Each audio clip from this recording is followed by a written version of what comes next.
Yan, magandang umaga po at patuloy po tayong lumapit sa Panginoon sa pamamagitan po ng ating palagiang ginagawa na magkaroon tayo ng sapat o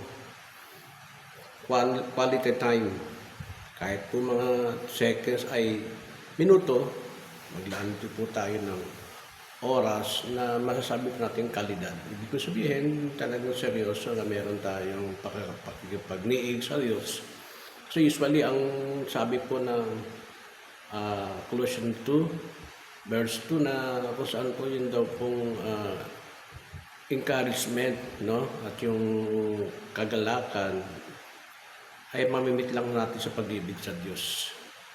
Ibig sabihin, ang tunay po na kagalakan o kayamanan sa buhay, bagamat meron tayong nasa kaisipan po natin na ang kayamanan ay talaga namang tunay na nagbibigay kasaganaan materially, but sometimes po, nag-start po yan sa spiritually na kagalakan o kayamanan.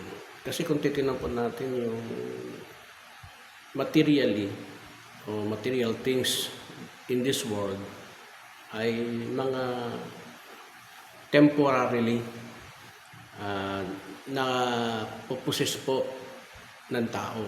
Pero ang eternal security or eternal riches in this world ay hindi mo makukuha dito lamang sa pamamagitan po ng pakikipag sikap natin o mga bagay na gusto natin ma-achieve, yung mga accomplishment po natin, yung kagandahan ng mga masabi nating kalagayan sa katawan, kalagayan sa profesional na gawain, kalagayan po sa mentalidad natin and physically. But ang ito yung mga panandalihan lamang, mga joy, panandalihan lamang emotional feelings na mararanasan natin. But then again, ito may kasama sa buhay po natin. Sabi nga, hanggat narito tayo sa mundong ibabaw, ito ang pumapailan lang. Pero mas makabubuti po na tingnan po natin ang tunay na kayamanan po na dapat natin makuha ay yung pag-ibig ng ating Diyos. Sapagkat ang pag-ibig ng Diyos ay wala pong tinatawag na pwedeng pumantay at pwedeng makaukupa ng pagmamahal na ito sa atin. Sabi nga ng Biblia, kahit kamatayan, kahirapan, lahat ng mga bagay na masasabi natin pwedeng makapagtalilis sa pag-aarog at pagmamahal ng Diyos sa atin ay hindi po mapapantayan ito. Wala raw pong elemento sa lupa na pwedeng paghiwalayin, maging ang mga anghel at ano pa pang mga bagay na masabi natin. May kahulugan po sa pag-ibig na makapaghihiwalay ay wala po, kundi ang pag-ibig ng Diyos ang tunay na sapat na dapat nating tingnan.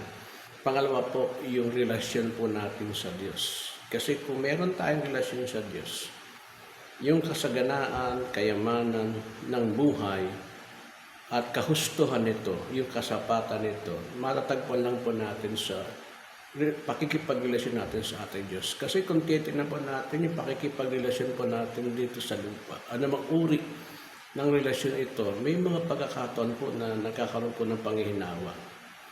Like for example, dito sa lupa, ay kung minsan maganda yung mga bagay na may mga kaibigan tayo na masabi natin. Pero pagdating ng araw na dumating po yung testing ng life, testing ng buhay, at na-test po ang friendship natin o yung relation natin sa ibang tao o yung pagmamahal natin sa tao, ay yan po ay nagiging panandali ang makita natin na papasok po yung panghihinawa at pagkasawa at paghahanap at kakulangan dun sa bagay na nais nating gawin sa buhay.